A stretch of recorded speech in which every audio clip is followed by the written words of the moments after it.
എൻ്റെ കയ്യിൽ ഇതായിരിക്കുന്ന ഫോണിന് 15,000 രൂപ വിലയുള്ളൂ. 15 മിനിറ്റ് കൊണ്ട് 50% വരെ ചാർജ് ആവുന്ന ഫാസ്റ്റ് ചാർജിങ്, ലിക്വിഡ് കൂളിംഗ് എന്നിങ്ങനെ ഇഷ്ടം പോലെ സ്പെക് ഉണ്ട്. ശരിക്കും ഇതൊക്കെ ഉള്ളതാണോ, അതല്ലെങ്കിൽ വെർത്ത് ആയിട്ടുള്ള പ്രോഡക്റ്റ് ആണോ? ഈ വീഡിയോയ്ക്ക് അത് നോക്കാം. ഇതാണ് ടെക്നോ പോവ 5 Pro. 6.78 ഇഞ്ചിൻ്റെ ഒരു ഫുൾ HD പ്ലസ് ഡിസ്പ്ലേ, 120 ഹെർട്സിൻ്റെ refresh rate, MediaTek Dimensity 6880 5G processor, 256 GB internal storage, 8 GB RAM, അതുപോലെ തന്നെ LED ലൈറ്റ് എന്നിങ്ങനെ സ്പെക് കൊണ്ടൊക്കെ നിറഞ്ഞിരിക്കുകയാണ്. ഈ ഒരു ഫോണിനെ വളരെ ഡീറ്റെയിൽഡ് ആയിട്ട് ഉപയോഗിച്ചതിന് ശേഷം ഈ ഫോൺ വാങ്ങണോ അല്ലെങ്കിൽ വെർത്ത് ആണോ, ഈ സ്പെക്കിനുള്ളതുണ്ടോ ഇല്ലേ എന്നുള്ളത് ഈ വീഡിയോയിൽ ഞാൻ പറഞ്ഞു തരുന്നുണ്ട്. ഫസ്റ്റ് ഓഫ് ഓൾ, ഏറ്റവും ഹൈലൈറ്റഡ് ആയിട്ട് ഇതിനകത്ത് പറയുന്ന 5000 mAh ബാറ്ററി. ഈ ബാറ്ററി നമ്മൾ നോക്കുന്ന സമയത്ത് എന്തുകൊണ്ട് ഞാൻ ബാറ്ററിയിൽ സ്റ്റാർട്ട് ചെയ്യുന്നത് വെച്ചാൽ, ഓരോ ആളുകളും കൺസേൺ ആയിട്ടുള്ള ഒരു പാർട്ടാണ് ബാറ്ററി. 2 മിനിറ്റ് നമ്മൾ ചാർജ് ചെയ്ത് കഴിഞ്ഞാൽ 10% ഇതിനകത്ത് ചാർജ് ആവും. നിങ്ങളൊരു 15 മിനിറ്റ് ചാർജ് ചെയ്ത് കഴിഞ്ഞാൽ 50% ആവും. ഒരു 44 മിനിറ്റ് നിങ്ങൾ ചാർജ് ചെയ്ത് കഴിഞ്ഞാൽ 100% ചാർജ് ആവും. എനിക്ക് തോന്നുന്നു ഈ ഒരു റേഞ്ച് വെച്ച് നോക്കുന്ന സമയത്ത് ഏറ്റവും ഫാസ്റ്റ് ആയിട്ട് 100% ചാർജ് ആവുന്ന ഒരു ഫോണ് ടെക്നോ പോവ 5 Pro ആയിരിക്കും. അൺബോക്സ് ചെയ്യുന്ന സമയത്ത് നമുക്ക് ബോക്സിൻ്റെ അകത്ത് വരുന്നത് ഡോക്യുമെന്റ്സ്, സിം ഇഞ്ചക്ഷൻ ടൂള്, അതുപോലെ തന്നെ 68 വാട്ട്സിന്റെ ഫാസ്റ്റ് ചാർജിങ് ഡോക്ക്, പിന്നെ ഒരു type C to type A cable, പിന്നെ ഒരു സിലിക്കൺ കേസ്. കേസ് വലിയ ഗുണമൊന്നുമില്ല, ബട്ട് നിങ്ങൾക്ക് വേണമെങ്കിൽ ഈ ഒരു കേസ് മാക്സിമം യൂട്ടിലൈസ് ചെയ്യാവുന്നതാണ്. പക്ഷേ എപ്പോഴും ആലോചിച്ചോ, ഇങ്ങനെയുള്ള സിലിക്കൺ കേസുകൾ നമ്മുടെ കയ്യിൽ നിന്നുള്ള മഞ്ഞ കളറൊക്കെ വന്ന് കുറച്ച് നാൾ കഴിയുമ്പോൾ പഴകും. അപ്പോൾ നിങ്ങൾ ഫോൺ വാങ്ങുന്ന സമയത്ത് തന്നെ ആമസോണിൽ നിന്നോ ഫ്ലിപ്കാർട്ടിൽ നിന്നോ ഒരു കേസും കൂടി ഓർഡർ ചെയ്ത് കഴിഞ്ഞാൽ കുറച്ചുകൂടി വെർത്തായിരിക്കും. ഫോൺ മൊത്തത്തിൽ നോക്കുന്ന സമയത്ത് ഭയങ്കര അടിപൊളിയാണ്. കാര്യം എന്താണെന്ന് വെച്ചാൽ, ബാക്കിലായിട്ട് നമുക്കൊരു LED ലൈറ്റ് ഒക്കെ വരുന്നുണ്ട്. ഡിസൈൻ ആസ്പെക്റ്റിൽ നമ്മുടെ ഇൻഫിനിക്സിന്റെ മെക്ക ഡിസൈൻ ഇൻസ്പയർ ചെയ്തിട്ടാണ് നമ്മുടെ പോവയും ചെയ്തിട്ടുള്ളത്. അപ്പോൾ ഞാൻ ഒരു ഫാക്ട് പറഞ്ഞുതരാം. ശരിക്കും പറഞ്ഞാൽ ഇൻഫിനിക്സിന്റെയും ടെക്നോയുടെയും പാരന്റ് കമ്പനി ഒന്നാണ്. പിന്നെ നമ്മൾ ഒന്ന് ഐഡന്റിറ്റിക്കലായിട്ട് നോക്കിക്കഴിഞ്ഞാൽ രണ്ട് ഫോണും സിമിലർ ആയിട്ടുള്ള കുറേ സാദൃശ്യങ്ങളുണ്ട്. ഫോൺ മൊത്തത്തിൽ നോക്കിക്കഴിഞ്ഞാൽ ഡിസൈൻ ആസ്പെക്റ്റിലാണ് ഏറ്റവും വലിയൊരു മാറ്റം കാണുന്നത്. നമ്മുടെ ഇൻഫിനിക്സിന്റെ മെക്ക ഡിസൈൻ ആയിട്ട് ഇൻസ്പയർ ചെയ്തിട്ടുള്ള ഒരു ഡിസൈനാണ് ഇതിനകത്ത്. എന്നാൽ ഇൻഫിനിക്സിൽ നമുക്ക് വൈറ്റ് കളർ ലൈറ്റ് മാത്രമേ അവൈലബിൾ ആവുള്ളൂ. ഇതിനകത്ത് LED ലൈറ്റ് ആണ്. അത് നമുക്ക് 2-3 കളറിൽ കത്തും. നിങ്ങൾക്ക് നോട്ടിഫിക്കേഷൻ വരുന്ന സമയത്തും മ്യൂസിക് പ്ലേ ചെയ്യുന്ന സമയത്തും ഗെയിം കളിക്കുന്ന സമയത്തെല്ലാം അതിനെ നിങ്ങൾക്ക് ഓണാക്കി വെക്കാൻ പറ്റും. കസ്റ്റമൈസബിൾ ആണ്. അതുപോലെ തന്നെ നിങ്ങളിപ്പോൾ വിചാരിക്കുന്നുണ്ടാവും ഇതൊരു മെറ്റൽ ബിൽഡാണെന്ന്. കാണുന്ന സമയത്ത് മെറ്റൽ ബിൽഡായിട്ട് തോന്നുമെങ്കിലും ഇതൊരു പ്ലാസ്റ്റിക് ബിൽഡാണ്. എന്നാൽ നമുക്ക് ഇൻഫിനിക്സിൽ 180 ഗ്രാമും ഇതിനകത്ത് 212 ഗ്രാമും ആണ് വെയിറ്റ് വരുന്നത്. കുറച്ച് ഹെവിയാണ്, ബട്ട് അത് എന്താണ്, ഈ ഒരു ഡിസൈൻ വെച്ച് നോക്കുമ്പോൾ ആ ഒരു ഹെവിനെസ് നല്ല രസമാണ്. ഫോണിൻ്റെ ചിൻ കുറച്ച് വലുതാണെങ്കിലും ബാക്കി ബെസൽസ് ഒന്നും നമുക്ക് ഡിസ്ട്രാക്ഷൻ ആയിട്ടേ തോന്നുന്നില്ല. പിന്നെ പഞ്ച് ഹോൾ കുറച്ച് വലുതാണ്. കാര്യം എന്താണെന്ന് വെച്ച് കഴിഞ്ഞാൽ, OLED ആണെങ്കിൽ മാത്രമേ നമുക്ക് പ്രിസൈസ് ആയിട്ട് ഈ പഞ്ച് ഹോൾ കട്ട് ചെയ്തെടുക്കാൻ പറ്റുള്ളൂ. LCD പാനലാണ് ഇതിനകത്ത് യൂസ് ചെയ്തിട്ടുള്ളത്. അതുകൊണ്ട് പഞ്ച് ഹോൾ കുറച്ച് വലുതായിരിക്കും. ബട്ട് ലൈക്ക് ആ ഒരു പ്രൈസ് വെച്ച് കമ്പയർ ചെയ്യുന്ന സമയത്ത് അതൊരു എടുത്ത് പറയേണ്ട കുറ്റമൊന്നുമല്ല. റൈറ്റ് സൈഡിലേക്ക് നോക്കുന്ന സമയത്ത് നമ്മുടെ പവർ ബട്ടണും അതുപോലെ തന്നെ വോളിയം ബ്രോക്കറും കാണാൻ പറ്റും. ഇവിടെ ഒരു പ്രശ്നമുള്ളത് എന്താണെന്ന് വെച്ചാൽ, പവർ ബട്ടണിൽ തന്നെ ഫിംഗർ പ്രിന്റ് ഇൻ്റഗ്രേറ്റ് ചെയ്തിട്ടുണ്ട്. പിന്നെ വേറൊരു കാര്യം, നമ്മൾ ഇതിൻ്റെ രണ്ടിൻ്റെയും പ്ലേസ്മെൻറ്റ് നോക്കിക്കഴിഞ്ഞാൽ ഭയങ്കര അടുത്തടുത്താണ്. അതുമാത്രമല്ല വോളിയം ബ്രോക്കറിന് നീളം കുറവാണ്. അപ്പോൾ ചിലപ്പോൾ നിങ്ങൾ വോളിയം ബ്രോക്കറിനെ പവർ ബട്ടൺ എന്ന് പറഞ്ഞിട്ട് അമർത്താനായിട്ട് ചാൻസ് ഉണ്ട്. കാര്യം പ്ലേസ്മെൻറ്റ് അങ്ങനെയാണുള്ളത്. ബട്ട് കംപ്ലയിൻറ്റ് ചെയ്യേണ്ട കാര്യമൊന്നുമില്ല. നിങ്ങൾ കുറച്ചൊന്ന് യൂസ് ആയി കഴിഞ്ഞാൽ പ്രശ്നമൊന്നുമില്ല. ടോപ്പ് സൈഡിലായിട്ട് നമ്മുടെ സ്റ്റീരിയോ സ്പീക്കേഴ്സിന്റെ വെൻസ് കാണാൻ പറ്റും. ലെഫ്റ്റ് സൈഡിലായിട്ട് നമ്മുടെ സിം ട്രേ കാണാം. 2 സിമ്മും ഒരു ഡെഡിക്കേറ്റഡ് SD കാർഡ് നമുക്ക് ഇതിനകത്ത് ഇടാൻ പറ്റും. വേറൊരു ഇൻട്രസ്റ്റിംഗ് ഫാക്ട് പറഞ്ഞു തരാം. ഈ ഒരു ഫോണിന്റെ ബോട്ടം സൈഡ് നമ്മൾ കമ്പയർ ചെയ്ത് കഴിഞ്ഞാൽ ഇൻഫിനിക്സ് GT10 ഭയങ്കര സാദൃശ്യമുണ്ട്. കാര്യം എന്ന് വെച്ചാൽ, ഇൻഫിനിക്സിന്റെ ടെക്നോയുടെ പാരന്റ് കമ്പനി ഒന്നാണ്. അപ്പോൾ ശരിക്കും പറഞ്ഞാൽ ഇൻഫിനിക്സിനും ഇതിന് ഒരു ചേസി ആണെന്ന് വേണമെങ്കിൽ പറയാം. ലൈക്ക് ഞാൻ ജസ്റ്റ് പറഞ്ഞതേ ഉള്ളൂ. ആദ്യം നമുക്ക് ഡിസ്പ്ലേ നോക്കാം. ഡിസ്പ്ലേ നോക്കുന്ന സമയത്ത് 6.78 ഇഞ്ചിൻ്റെ ഒരു IPS LCD പാനലാണ് കൊടുത്തിട്ടുള്ളത്. 120 ഹെർട്സ് ആണ് റിഫ്രഷ് റേറ്റ് വരുന്നത്. ഇപ്പോൾ ഔട്ട്ഡോർ കണ്ടീഷനിൽ ഓട്ടോ മോഡിൽ നമുക്ക് പീക്ക് ബ്രൈറ്റ്നസ് 550 നിറ്റ്സ് വരെ കിട്ടുന്നുണ്ട്. ഇനി നമ്മൾ റിഫ്രഷ് റേറ്റിനെ പറ്റി സംസാരിക്കുന്ന സമയത്ത് ഞാനൊരു FPS മീറ്റർ ഇതിനകത്ത് ഓൺ ആക്കിയിട്ടുണ്ട്. നിങ്ങൾക്ക് റെഡ് കളറിൽ കാണാൻ പറ്റുന്നത് റിഫ്രഷ് റേറ്റും വൈറ്റ് കളറിൽ കാണാൻ പറ്റുന്നത് FPS ആണ്. ശരിക്കും പറഞ്ഞാൽ റിഫ്രഷ് റേറ്റ് എത്രയാണോ അതുമായിട്ട് കറസ്പോണ്ടഡ് ആയിരിക്കും നമ്മുടെ FPS എന്ന് പറയുന്നത്. ഇപ്പം ഞാൻ ഓട്ടോ മോഡിലാണ് ഫോൺ ഇട്ടിട്ടുള്ളത്. അതായത് ഓട്ടോമാറ്റിക്കലി ഫോൺ തന്നെ റിഫ്രഷ് റേറ്റിനെ അങ്ങോട്ടും ഇങ്ങോട്ടും കൂട്ടുകയും കുറയ്ക്കുകയൊക്കെ ചെയ്യും. ക്രോം, സ്പോട്ടിഫൈ അതുപോലുള്ള ആപ്ലിക്കേഷനൊക്കെ ഓപ്പൺ ആക്കുന്ന സമയത്ത് നിങ്ങൾക്ക് കാണാൻ പറ്റും അത് 60 FPS പോകുന്നു. എന്നിട്ട് ഹോം സ്ക്രീനിലേക്ക് വരുന്ന സമയത്ത് അത് വീണ്ടും 120 FPS കിട്ടുന്നുണ്ട്. ഇനി വേറൊരു കാര്യം നോക്കിക്കഴിഞ്ഞാൽ, ഗെയിം കളിക്കുന്ന സമയത്ത് ഏത് ഗെയിം എടുത്താലും അത് 60 FPS പോകുന്നത്. എന്തുകൊണ്ടെന്ന് എനിക്കറിയില്ല.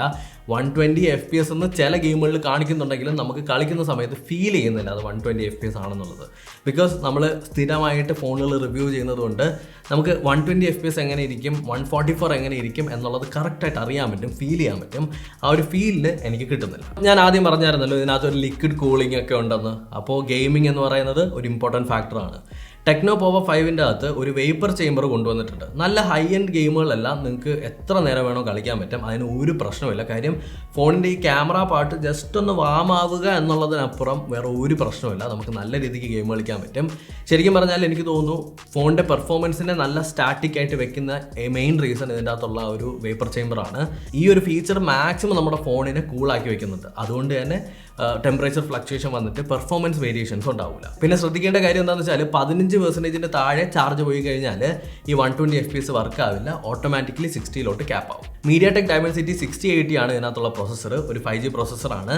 അത് മാത്രമല്ല 8GB Ram, 256GB internal storage ആണ് എൻ്റെ കയ്യിലുള്ള വേരിയൻറ്റ്. അതിൻ്റെ അകത്ത് 128GB ഇന്റർണൽ സ്റ്റോറേജും 8GB റാം വേരിയൻറ്റും അവൈലബിൾ ആണ്. നിങ്ങൾക്ക് ഏതാണ് നിങ്ങളുടെ പ്രിഫറൻസ് എന്ന് വെച്ചാൽ നോക്കി വാങ്ങാം. ഗെയിമിൻ്റെ ക്വാളിറ്റി വൈസ് പറയുകയാണെന്നുണ്ടെങ്കിൽ ഗെയിമിൻ്റെ ടെക്സ്ചേഴ്സ് ഉണ്ടല്ലോ, അതായത് എഡ്ജസിൻ്റെ ടെക്സ്ചേഴ്സ് ഒക്കെ കുറച്ച് പിക്സലേറ്റഡ് ആയിട്ട് കുറച്ച് റഫായിട്ടാണ് ഇരിക്കുന്നത്. ആ ഒരു സ്മൂത്ത് എഡ്ജസ് ഒന്നും നമുക്ക് കിട്ടുന്നില്ല. ബട്ട് ഗെയിം മൊത്തത്തിൽ ജിറ്ററോ അല്ലെങ്കിൽ ഹാങ്ങോ ഒരു പ്രശ്നവും ഇല്ലാതെ സ്മൂത്തായിട്ട് വർക്ക് ആവുന്നുണ്ട്. സത്യമായിട്ട് പറഞ്ഞാൽ ഈ ഫോണിൻ്റെ അകത്ത് 60 FPS വരെ വർക്ക് ആവുന്നുള്ളൂ. നമുക്ക് 120 Hz റിഫ്രഷ് റേറ്റ് ഉണ്ടെങ്കിലും ഗെയിമിങ്ങിൽ 60 FPS ലിമിറ്റഡ് ആണ്. ഓക്കെ, ബാക്കിയുള്ള കാര്യങ്ങളിലേക്ക് നോക്കുന്ന സമയത്ത് ഗെയിം നമ്മൾ ഒരുപാട് നേരം കളിച്ച് നോക്കി, ഒരിടത്ത് പോലും ഹിക്കപ്പോ അല്ലെങ്കിൽ ലാഗോ ഇങ്ങനെ സ്റ്റക്കായി നിൽക്കുന്നതോ അല്ലെങ്കിൽ ഇങ്ങനെ വിറച്ച് നിൽക്കുന്നതോ അങ്ങനെയുള്ള ഒരു പ്രശ്നവുമില്ല. ഭയങ്കര നന്നായിട്ട് തന്നെ പെർഫോം ചെയ്യുന്നുണ്ട്. എന്നാൽ എടുത്തു പറയത്തക്ക ആ ഒരു ക്വാളിറ്റി ഗ്രാഫിക്കൽ ഇമ്പ്രൂവ്മെൻ്റ് ഒന്നും നമുക്ക് കാണാൻ പറ്റില്ല. യെസ്, എപ്പോഴും നമ്മൾ മനസ്സിലാക്കേണ്ട കാര്യം ഒരു 15,000 രൂപ എന്ന് പറഞ്ഞൊരു പ്രൈസ് റേഞ്ച് നമ്മൾ എപ്പോഴും മനസ്സിൽ വെച്ചിരിക്കണം. ഇൻഫിനിക്സ് GT10 Pro 20,000 രൂപയും ഇത് 15,000 രൂപയ്ക്കാണ് കിട്ടുന്നത്. അപ്പോൾ പ്രൈസ് ടു പെർഫോമൻസ് റേഷ്യോയിൽ എനിക്ക് കംപ്ലൈൻ്റ് ഒന്നുമില്ല. ക്യാമറ ഈ ഒരു പാർട്ട് കുറച്ച് കൺഫ്യൂസിംഗ് ആണ്. ഇതിനകത്ത് ഉപയോഗിച്ചിട്ടുള്ള സെൻസർ ഏതാണെന്നുള്ളത് നമുക്ക് ഇതുവരെ പിടികിട്ടില്ല. നമ്മൾ കുറേ റിസർച്ച് ചെയ്തു, പക്ഷേ കിട്ടിയില്ല. മെയിനായിട്ട് 50 മെഗാപിക്സലിൻ്റെ ഒരു ക്യാമറയും അതുപോലെ തന്നെ 0.8 മെഗാപിക്സലിൻ്റെ ഒരു ഡെപ്ത് സെൻസറുമാണ് ഉള്ളത്. അതിനെയാണ് 50 മെഗാപിക്സൽ AI ക്യാമറ എന്ന് പറഞ്ഞിട്ട് ടെക്നോ വിളിക്കുന്നത്. ഡേ ലൈറ്റിലും നൈറ്റിലും ഒക്കെ ഫോട്ടോ എടുക്കുന്ന സമയത്ത് നോയ്സ് തീരെ ഇല്ല എന്നുള്ളതാണ് ഞാൻ ആദ്യം കണ്ട ഏറ്റവും നല്ല കാര്യം. ഈവൻ നമ്മൾ രാത്രി പോയിട്ട് ഫോട്ടോ എടുത്തു കഴിഞ്ഞാലും ബ്ലാക്സ് ഒക്കെ ഭയങ്കര ഡെപ്തുള്ള ബ്ലാക്സ് ആണ്, നോയ്സ് നമുക്ക് കാണുന്നില്ല താങ്ക്സ് ടു AI. പക്ഷേ നമ്മൾ 50 മെഗാപിക്സലിൻ്റെ മോഡ് ഇട്ട് എടുത്തു കഴിഞ്ഞാൽ അതിനകത്ത് നോയ്സും ഡീറ്റെയിൽസ് ഒക്കെ കുറച്ചൊന്ന് പ്രശ്നങ്ങൾ വരുന്നുണ്ട്. എന്നാൽ നമ്മൾ AI മോഡ് വെച്ചിട്ട് ഫോട്ടോ എടുക്കുമ്പോൾ വേറെ പ്രശ്നമൊന്നുമില്ല, അത്യാവശ്യം നല്ല ഫോട്ടോസ് തന്നെയാണ്. ഡേ ലൈറ്റിലാണ് ഏറ്റവും ബെസ്റ്റ് ആയിട്ട് ഇത് പെർഫോം ചെയ്യുന്നത് ഞാൻ പറയും. നൈറ്റ് പെർഫോം ചെയ്യില്ല എന്നല്ല, ലോ ലൈറ്റ് പെർഫോമൻസും ഉണ്ട്. എന്നാൽ ഡേ ലൈറ്റിൽ കുറച്ചുകൂടി നല്ല കളേഴ്സ് നമുക്ക് കിട്ടുന്നുണ്ട്. അതുപോലെ തന്നെ നല്ല ഡൈനാമിക് റേഞ്ച് നമുക്ക് കിട്ടുന്നുണ്ട്. ഇത് AI പ്രോസസ്സ് ചെയ്ത് കൊണ്ടുവരുന്നതാണെങ്കിലും ഫോട്ടോ നോക്കുമ്പോൾ ഇച്ചിരി മെനയുണ്ട്. 2K റെസൊല്യൂഷനിൽ വരെ നമുക്ക് വീഡിയോ റെക്കോർഡ് ചെയ്യാൻ പറ്റും. പക്ഷേ സ്റ്റെബിലൈസേഷൻ 1080p മാത്രമേ ഉള്ളൂ. പിന്നെ നമ്മൾ 2Kയിൽ നല്ല ക്വാളിറ്റി തന്നെയാണ്, ഡീറ്റെയിൽസ് ഒക്കെ ഭയങ്കര നന്നായിട്ടുണ്ട്. ഒരേ ഒരു പ്രശ്നം ആ കുലുക്കം മാത്രമാണ്. അപ്പോൾ എന്തെങ്കിലും സ്റ്റാറ്റിക് ഷോട്ടൊക്കെ ഉണ്ടല്ലോ, അല്ലെങ്കിൽ എവിടെയെങ്കിലും വെച്ചിട്ട് ഒരു കേക്ക് കട്ട് ചെയ്യുന്നത്, ഒരു അൺബോക്സിങ്, അങ്ങനെയുള്ള സ്റ്റാറ്റിക് ഷോട്ടുകൾക്കെല്ലാം അല്ലെങ്കിൽ ട്രൈപോഡ് വെച്ചിട്ടുള്ള സ്റ്റാറ്റിക് ഷോട്ടുകൾക്കെല്ലാം നിങ്ങൾക്ക് ഈ 2K റെസൊല്യൂഷൻ യൂസ് ചെയ്യാവുന്നതാണ്. 16 മെഗാപിക്സലിൻ്റെ സെൽഫിയാണ് ഇതിനകത്ത് വരുന്നത്. നല്ല ലൈറ്റിംഗ് കണ്ടീഷനിലാണെന്നുണ്ടെങ്കിൽ നല്ല സെൽഫീസാണ് കിട്ടുന്നത്. എനിക്ക് ശരിക്കും എൻ്റെ കളർ ടോൺ ഭയങ്കരമായിട്ട് ഇഷ്ടപ്പെട്ട്. അതായത് നമ്മുടെ ഈ സ്കിന്നൊക്കെ, എൻ്റെ സ്കിന്നിൻ്റെ കളറില്ലേ, ഇത് ഭയങ്കര രസമാണ് ഇതിനകത്ത് കാണാനായിട്ട്. അതെനിക്ക് എടുത്തു പറയേണ്ടതായിട്ട് തോന്നി. Selfies is good. Android 13 base ആയിട്ടുള്ള iOS 13 ആണ് നമുക്ക് ഫോണിനകത്ത് കിട്ടുന്നത്. കുറേ പ്രീ ഇൻസ്റ്റോൾ ആയിട്ടുള്ള ആപ്ലിക്കേഷൻ ഉണ്ട് കേട്ടോ, സാഷ പ്ലെയർ, വി ലൈഫ്, അതുപോലെ തന്നെ വോവ് FM എന്നൊക്കെ പറഞ്ഞിട്ട്. ബട്ട് ഫോണിൻ്റെ പെർഫോമൻസിൽ ഒരു തരത്തിലുള്ള കുഴപ്പവും ഈ ആപ്പുകൾ ഇൻസ്റ്റാൾ ചെയ്തിട്ടുള്ളത് കൊണ്ട് വരുന്നൊന്നുമില്ല. നമുക്ക് യൂസ് ചെയ്യാൻ പറ്റും. അത് നമ്മൾ കുറേ ഗെയിമുകൾ ഇൻസ്റ്റാൾ ചെയ്ത് നോക്കി, കളിച്ച് നോക്കി, ഒരു പ്രശ്നമില്ല. ബാറ്ററി ബാക്കപ്പിൻ്റെ കാര്യം നോക്കുന്ന സമയത്ത് 5000 mAh ഒരു ബാറ്ററിയാണ് കൊടുത്തിട്ടുള്ളത്. നിങ്ങൾക്ക് 2 മിനിറ്റ് ചാർജ് ചെയ്ത് കഴിഞ്ഞാൽ 10% ചാർജ് ആവുകയും ഇനി നിങ്ങളൊരു 44 മിനിറ്റ് ചാർജ് ചെയ്ത് കഴിഞ്ഞാൽ 100% ചാർജ് ആവും. ഇതാണ് ആ ഒരു ഫാസ്റ്റ് ചാർജിങ്ങിൻ്റെ രീതി. എന്നാൽ ഇതിനകത്തൊരു LCD ഡിസ്പ്ലേ ആണ് കൊടുത്തിട്ടുള്ളത്. അത് മാത്രമല്ല Dimensity 6080 എന്ന് പറഞ്ഞിട്ടുള്ള പ്രോസസ്സർ ഭയങ്കര എനർജി എഫിഷ്യൻ്റ് ആയിട്ടുള്ള ഒരു പ്രോസസ്സറാണ്. എന്നിട്ട് പോലും ഒരു ഡേ ഒക്കെയാണ് ഇതിനകത്ത് ബാറ്ററി ബാക്കപ്പ് കിട്ടുന്നത്. ആസ് എക്സ്പെക്റ്റഡ് ആ ഒരു ബാറ്ററി ബാക്കപ്പ് എനിക്ക് കിട്ടിയില്ല. എന്നെക്കാളും എനർജി എഫിഷ്യൻ്റ് അല്ലാത്ത പല പ്രോസസ്സർ വെച്ച് ട്രൈ ചെയ്യുന്ന സമയത്ത് കുറച്ചുകൂടി ബാറ്ററി ബാക്കപ്പ് ഒന്ന് കിട്ടുന്നുണ്ട്. OLED പാനലുള്ള പല ഫോണുകളിലും കുറച്ചുകൂടി ബാക്കപ്പ് കിട്ടുകയും LCD പാനലുള്ളതും ഏറ്റവും എനർജി എഫിഷ്യൻ്റ് ആയിട്ടുള്ള പ്രോസസ്സറുള്ള ഈ ഒരു ഫോണിന് ബാറ്ററി ബാക്കപ്പ് ഞാൻ എക്സ്പെക്ട് ചെയ്ത് അത്ര ഇല്ലാന്നേ ഉള്ളൂ. ഒരു ഡേ നിങ്ങൾക്ക് സുഖമായിട്ട് പോകും. ഈവൻ ഒരു 2-3 മണിക്കൂർ ഗെയിമൊക്കെ കളിച്ചിട്ടും but still not that great. ഈ Dimensity 6080 എന്ന് പറഞ്ഞിട്ടുള്ള SoC ഭയങ്കര എനർജി എഫിഷ്യൻ്റ് ആണ്. അതുകൊണ്ട് തന്നെ അത്യാവശ്യം നല്ല ബാക്കപ്പ് കിട്ടുന്നുണ്ട്. ശരിക്കും ഈ ഒരു ഫോണിൽ എനിക്ക് ഏറ്റവും ഇഷ്ടപ്പെട്ട കാര്യം ബാറ്ററി ബാക്കപ്പ് തന്നെയാണ്. എന്നാൽ ഞാൻ ഇപ്പോൾ കറൻ്റ്ലി നമ്മുടെ സീരീസിൽ ടെസ്റ്റ് ചെയ്തുകൊണ്ടിരിക്കുന്ന വേറെ 2-3 ഫോണുമായിട്ട് കമ്പയർ ചെയ്യുന്ന സമയത്ത് കുറവ് തന്നെയാണ്. എന്നാൽ നമ്മുടെ GT10 Proയേക്കാളും കൂടുതൽ ബാക്കപ്പ് നമുക്ക് കിട്ടുന്നുണ്ട്. അത് വീഡിയോ പ്ലേ ബാക്കിലായാലും അതുപോലെ തന്നെ സ്റ്റാൻഡ് ബൈയിലായാലും നമുക്ക് നല്ല ഒരു ഇമ്പ്രൂവ്മെൻറ്റ് ബാറ്ററി ലൈഫിൽ കാണാൻ പറ്റും. ഈ ഒരു ഫോണിനകത്ത് നമുക്ക് കിട്ടുന്ന C-Type ചാർജിങ് പോർട്ട് ഒരു മോയ്സ്ചർ ഡിറ്റക്ഷനോടുകൂടി വരുന്നതാണ്. എങ്ങാനും നനവോ കാര്യങ്ങളോ ഒക്കെ ഈർപ്പമൊക്കെ ഉണ്ടെങ്കിൽ നമ്മൾ ചാർജർ കണക്ട് ചെയ്യുമ്പോൾ മോയ്സ്ചർ ഡിറ്റക്റ്റഡ് എന്ന് പറഞ്ഞിട്ട് നോട്ടിഫിക്കേഷൻ കാണിക്കും. അപ്പോൾ നിങ്ങൾക്ക് വേണമെങ്കിൽ ഒന്ന് കുറച്ച് നേരം ഡ്രൈ ആവാനായിട്ട് വെച്ചിട്ട് പിന്നീട് കുത്താം. സൗണ്ടിൻ്റെ കാര്യം പറയുന്ന സമയത്ത് ഒരു സ്റ്റീരിയോ സ്പീക്കറാണ് കൊടുത്തിട്ടുള്ളതെന്നുണ്ടെങ്കിൽ നമുക്ക് റൈറ്റ് സൈഡിലുള്ള മെയിൻ സ്പീക്കറിൽ നിന്നാണ് കുറച്ച് സൗണ്ട് കൂടുതൽ വരുന്നത്. അത് മാത്രമല്ല, നിങ്ങൾ വോളിയമാണ് മെയിനായിട്ട് പ്രിഫർ ചെയ്യുന്നതെന്നുണ്ടെങ്കിൽ നല്ല വോളിയം ഉണ്ട്. ഞാൻ കാണിച്ചു തരാം.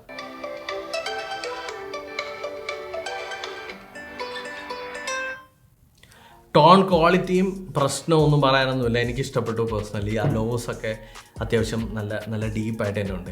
എനിക്ക് ഇഷ്ടപ്പെട്ടു. സൗണ്ടിൻ്റെ കാര്യത്തിൽ കമ്പയർ ചെയ്യുന്ന സമയത്ത് GT10 Pro ആയിട്ട് കമ്പയർ ചെയ്യുന്ന സമയത്ത് ഇതിന് കുറച്ചുകൂടി ടോൺ ക്വാളിറ്റി കൂടുതലാണ്. അപ്പോൾ നമ്മുടെ Tecno Pova 5 Proനെ കുറിച്ചിട്ട് നിങ്ങൾ അത്യാവശ്യം അറിയേണ്ട കാര്യങ്ങളൊക്കെ അറിഞ്ഞിട്ടുണ്ട്. എൻ്റെ എക്സ്പീരിയൻസ് അറിഞ്ഞു. ഇനി ഒരു കൺക്ലൂഷൻ എന്നതാണ് നിങ്ങൾ നോക്കുന്നതെന്നുണ്ടെങ്കിൽ ഞാൻ പറഞ്ഞുതരാം. പ്രോസും കോൺസും പറഞ്ഞുതരാം. പ്രോസ് നോക്കി കഴിഞ്ഞാൽ ഫാസ്റ്റ് ചാർജിങ് എനിക്ക് നന്നായിട്ട് ഇഷ്ടപ്പെട്ടു. അതുപോലെ തന്നെ ഈ RGB ലൈറ്റ് പേഴ്സണലി എനിക്ക് ഭയങ്കര ഇഷ്ടപ്പെട്ടു. പിന്നെ പ്രൈസ് ടു പെർഫോമൻസ് റേഷ്യോ, അതായത് നമ്മൾ കൊടുക്കുന്ന പൈസ വെച്ച് നമുക്ക് കിട്ടുന്ന പെർഫോമൻസ് നോക്കുമ്പോൾ വെർത്താണ്. പിന്നീട് ഏറ്റവും ഫൈനലായിട്ട് പറയുന്നത് ഇതിൻ്റെ ക്യാമറ, എസ്പെഷ്യലി സെൽഫി ക്യാമറ എനിക്ക് ഭയങ്കരമായിട്ട് ഇഷ്ടപ്പെട്ടു. ആ സ്കിൻ ടോൺ ഭയങ്കര നന്നായിട്ടുണ്ട്. എന്നാൽ ചില സിറ്റുവേഷനിൽ ഇപ്പോൾ ലോ ലൈറ്റ് സന്ധ്യയൊക്കെ ആവുന്ന സമയത്ത് നമ്മൾ ഫോട്ടോ എടുത്തു കഴിഞ്ഞാൽ ഡീറ്റെയിൽസും ഷാർപ്നെസ് ഒക്കെ ഭയങ്കര കൂടി ഒരു വൃത്തിയട്ട രൂപത്തിലേക്ക് കിട്ടും. എന്നാൽ നല്ല ലൈറ്റ് ഉണ്ടെങ്കിൽ പെർഫെക്റ്റ് ആയിരിക്കും. ഇനി പോരായ്മകൾ നോക്കുന്ന സമയത്ത് ബാറ്ററി ലൈഫ് അവർക്ക് കുറച്ചുകൂടി ഇമ്പ്രൂവ് ചെയ്യാമായിരുന്നു എന്ന് എനിക്കൊരു അഭിപ്രായമുണ്ട്. കാര്യം LCD പാനലാണ് ഇതിനകത്ത് കൊടുത്തിട്ടുള്ളത്. LCD പാനൽ നമുക്ക് എല്ലാവർക്കും അറിയാം ഭയങ്കരമായിട്ട് എനർജി സേവിങ് ഉള്ള ഒരു പാനലാണ്. എന്നിട്ട് പോലും ഞാൻ എക്സ്പെക്ട് ചെയ്ത അത്ര ഒരു ബാറ്ററി ബാക്കപ്പ് എനിക്ക് കിട്ടുന്നില്ല. പിന്നീട് OLED പാനൽ ഈ ഒരു പ്രൈസിൽ നമുക്ക് കിട്ടും. ഒരു 15,000 രൂപയ്ക്ക് OLED പാനൽ വരുന്ന പല ഫോണുകളും നമുക്ക് അവൈലബിൾ ആണ്. ആൻഡ് 120 FPS ഗെയിം കളിക്കാൻ പറ്റൂല എന്ന് പറയുന്നതും ഒരു പോരായ്മയാണ്. യെസ്, സ്പെക്ക് നോക്കപ്പോൾ 120 Hz റിഫ്രഷ് റേറ്റ് എന്നൊക്കെ നമുക്ക് കാണാൻ പറ്റും. ബട്ട് ഗെയിമിൽ എടുക്കപ്പോൾ ഗെയിം 60 ക്യാപ്പ് ചെയ്ത് വെച്ചിട്ടുണ്ട്. അപ്പോൾ നിങ്ങൾക്ക് ഏകദേശം ഒരു ഐഡിയ കിട്ടി കാണും നിങ്ങൾക്ക് ഇത് വാങ്ങണോ വേണ്ടേ എന്നുള്ളത്. ശരിക്കും പറഞ്ഞാൽ നിങ്ങളൊന്ന് കമൻറ്റ് സെക്ഷനിൽ കമൻറ്റ് ചെയ്യുക, ഈ ഫോൺ നിങ്ങൾക്ക് വെർത്തായിട്ട് ഫീൽ ചെയ്യുന്നുണ്ടോ അതോ വെർത്തായിട്ട് ഫീൽ ചെയ്യുന്നില്ലേ. എന്നിട്ട് നമുക്ക് വേണമെങ്കിൽ വേറൊരു വീഡിയോ ചെയ്യാം. നിങ്ങൾക്ക് 15,000 രൂപയ്ക്കകത്ത് അല്ലെങ്കിൽ 20,000 രൂപയ്ക്കകത്ത് കിട്ടുന്ന ബെസ്റ്റ് ഫോൺ. എന്നിട്ട് എൻ്റെ കൺക്ലൂഷൻ ഞാൻ പറയാം. അപ്പോൾ ഈ വീഡിയോ നിങ്ങൾക്ക് ഇഷ്ടപ്പെട്ടു എന്ന് തന്നെയാണ് കരുതുന്നത്. ഇഷ്ടപ്പെട്ടിട്ടുണ്ടെങ്കിൽ ലൈക്ക് ചെയ്യുക, ഷെയർ ചെയ്യുക, സബ്സ്ക്രൈബ് ചെയ്യുക. അടുത്ത വീഡിയോ കാണാം. ബൈ.